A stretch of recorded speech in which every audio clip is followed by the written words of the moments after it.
Hi there. Well, today, fresh from my post-lockdown haircut, 6 months since I had one, I've been out in the garden and using the chainsaw to get some logs hogged down. I had a nice piece of cherry burr. Not sure quite what to do with it. I've got some pieces that have got the burr on that I'm going to do something nice with. I've got a few bits left over here, so cherry is terrible for splitting, so I'm going to do some sort of hollow form with it whilst it's still green. It's been down for a few months, but been stored, kept fairly moist. So I'm just going to bandsaw it up and go from there. Hey ho, forgot to press the record button. So I put the lump between centres and just gave myself a rough profile, turned a tenon on the bottom and then whacked it in the chuck in order for me to get on with the hollowing work. As always, mark between chuck jaws 1 and 2, particularly if it's on green wood, so you can rechuck it accurately. As green wood moves, it's even more important. So I'm just going to refine the shape. So I want to try and retain some of the bark at the top edge, but the vessel needs to have a slightly smaller neck.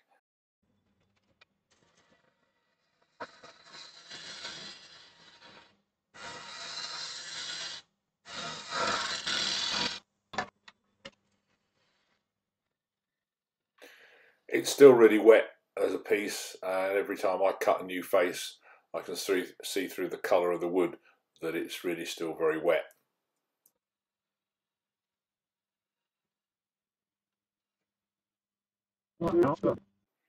So I've got an approximate shape sorted out that with a bit of luck will allow me to retain the bark inclusion. I'm going to drill down to the centre, through the centre now, and then obviously hollow it out. But I don't want to reduce the thickness of the neck right down to the finished amount. I want to make sure I've got enough thickness there so that if I bash it with the hollowing tool, that it doesn't fret too much. So that isn't actually going to be the final shape. I'm going to try hollowing this out through the smallest hole that I can get away with. I've got some 10mm diameter Evolution tools, carbide tip ones that I'm going to try and use. So this is a 1/2 inch drill bit that I'm putting down. You saw me measuring the length. It's also a drill bit that's got a Morse taper on it that is quite handy for doing this sort of stuff. But as you can see, if you don't clear the swarf on a wet wood particularly, it will bind and it will pull out of the Morse taper, which it did on a couple of occasions, but I managed to rescue it without a problem.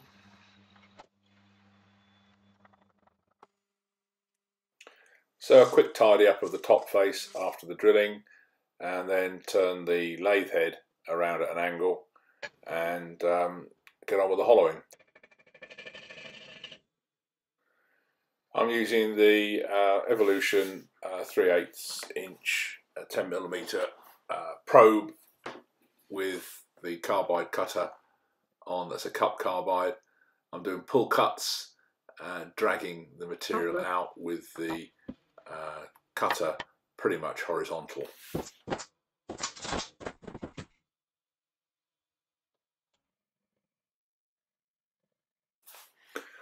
Hollowing's really not a spectator sport because it takes a fair old while to pull the material out with lots of blowing out or hooking out of the shavings, otherwise it gets clogged very quickly. As I work down towards the bottom, I need to make sure I don't go through the bottom and I know where I am, so I'll put some tape on there so that I know when I'm getting close. So by the miracle of modern technology and 20 times speeding up, I've pretty well used the straight one to the point where I need to start getting around the corner a bit more. So time to swap over to the slightly cranked tool, which allows me to start getting some of the shape without damaging the neck too much.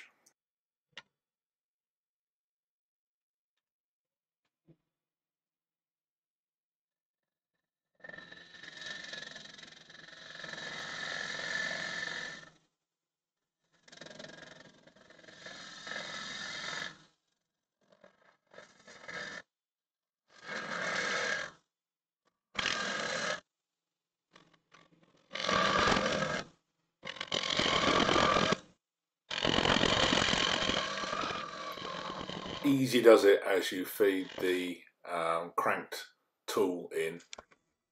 Easy does it as you pull the crank tool in and out of the hole.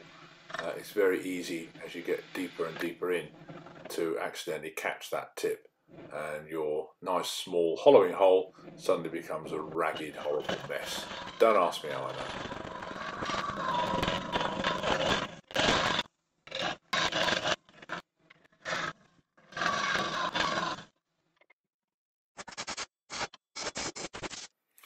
Regular blowouts are essential, and it's very much worth keeping an eye on that wall thickness. This is a bent piece of mild steel rod that's a DIY wall thickness gauge. You just eyeball the variation in the thickness of the wall by dragging around the inside tip. There's lots of people, Mike Wool, etc., who have made them and show them on the internet. Very useful.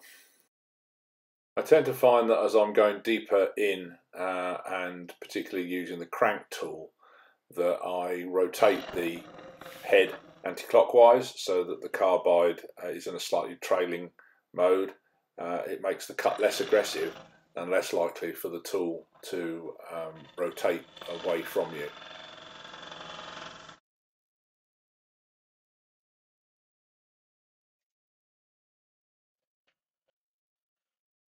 Pretty much rinse and repeat for a bit of a while, and then, well, time to get the endoscope camera out.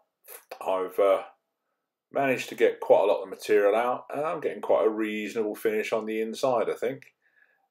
What's nice is, as I've started to go thinner towards the neck, down to 3 or 4 mil, that the bark inclusion has started to feature, and you can see at some point that there's now a hole on the side developing, which is great because that adds some character.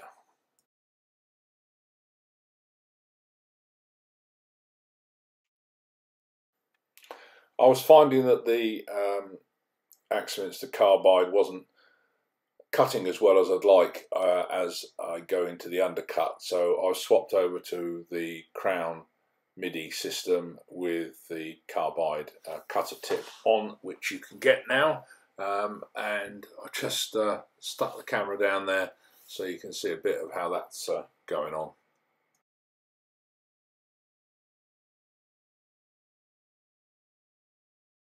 Another chunk of hollowing with that to refine the undercut and the internal profile, and then pretty well ready to start finessing the outside shape. It is, after all, easier to make the outside meet the inside with less likelihood of you ending up going right the way through. So, done the hollowing, and now I need to do some shaping.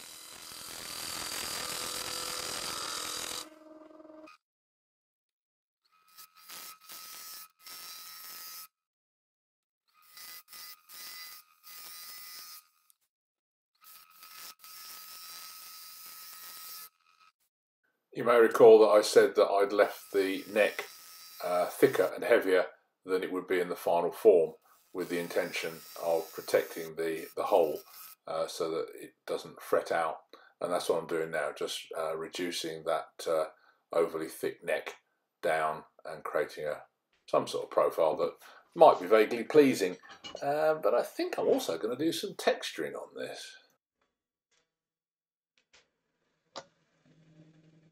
But as always, I'm never quite sure where I'm going to go with the piece, so it's a good idea to finish everything off properly as you go, because you can always change your mind later on. So I'm just going to do some finishing scrapes with a freshly sharpened set of the Simon Hope Big Ass scrapers, negative rake scrapers, which work quite well on finishing the wood off, as long as you can spin it fast enough. One of the mistakes I made early on was trying to do this with the wood turning too slowly, and it needs to turn close to a couple of thousand RPM in order to get a nice effective shaving. But as you can see, they do get nice shavings if they're nice and sharp.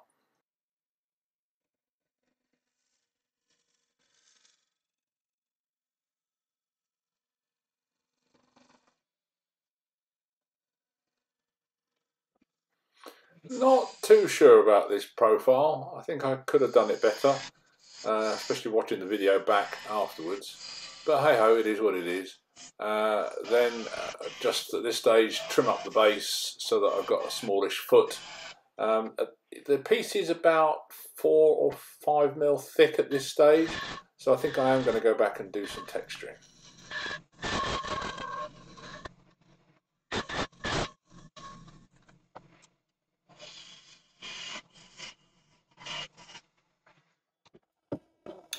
So just using a point tool, I'm creating some little marks in the neck as a detail. And then I'm marking up some bands across the body that I'm going to use, and within them I'm going to do some texturing. So this is the Crown mini texturing tool with one of the medium-sized cogs on it, held at the wood at about 25 degrees or something or other, rotated clockwise in my hand, and then just touch the wood with a firm push. That was a bit tentative the first time, trying to get a sort of spiral type pattern. So do it again, let the piece actually try and pick up the spiral that's there, and gently move it across. Nice firm push is what's needed. That's better. I think the second time has given a stronger pattern. I think I'm going to take some of the material away either side of that band so that it's a slightly raised band, and then probably apply some colour as well. But I'm going to do another smaller band at the top and do a similar treatment with that, I think.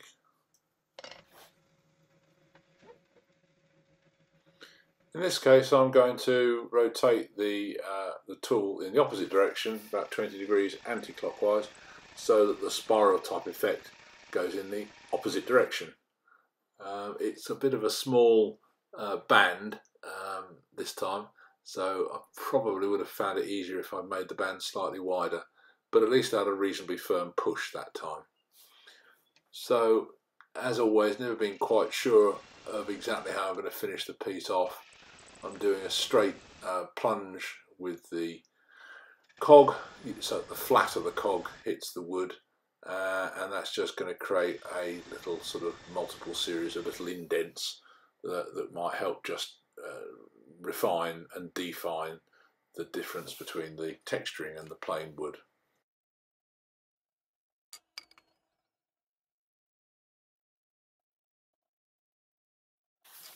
And then I thought I'd add just a little bit of texture in between the lines that I did on the top. Not quite so happy with that because the wood's a bit soft and I'm going into the end grain, so that probably wasn't such a good idea. It's a bit fluffy.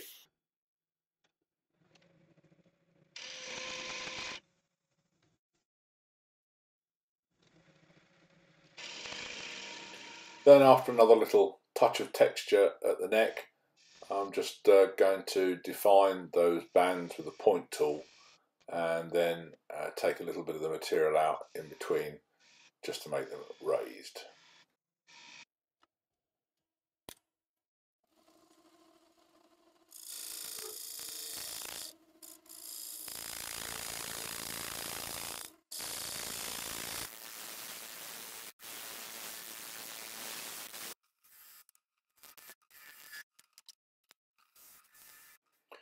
And then time for a bit of colour, some Inca Gold, sort of iridescent blue, put on, and then I'm just defining the edges of the coloration with a Sharpie pen. I also put a little bit of Inca Gold red around the neck. Not sure it was needed, but that's what I did anyway.